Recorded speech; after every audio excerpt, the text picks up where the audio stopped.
Understanding the expression, whiny bark. Hello, and welcome to our English language learning series.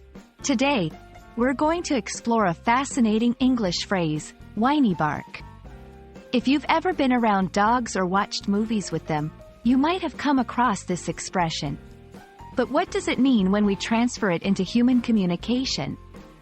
Let's dive in and unpack the meaning of whiny bark. Whiny bark is a compound noun made up of two words, whiny, which is an adjective, and bark, which is a noun. Whiny describes a complaining or grumbling tone, often one that is high-pitched and persistent. It's the kind of sound someone makes when they are unhappy or annoyed about something.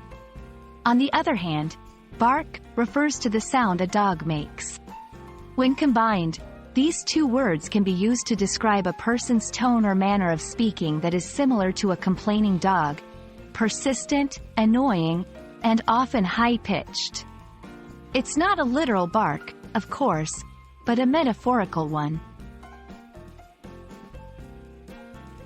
We often use whiny bark in a figurative sense to describe someone who is being overly complaining or nagging. For example, if a child keeps complaining about not getting dessert before dinner, a parent might say, "I've had enough of your whiny bark."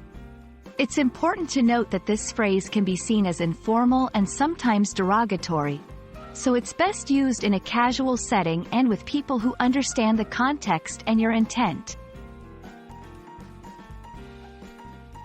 When someone is described as having a whiny bark, it's not just about the words they say. Body language and tone of voice play a big role. A person with a whiny bark might have a furrowed brow, rolled eyes, or use a high-pitched voice. These nonverbal cues can be just as important as the words themselves in conveying the message. And that wraps up our exploration of the phrase, whiny bark.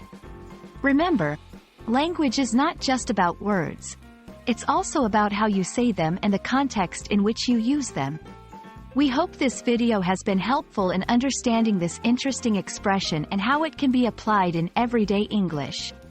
Keep practicing, and don't let your learning journey become a whiny bark of its own. See you in the next video.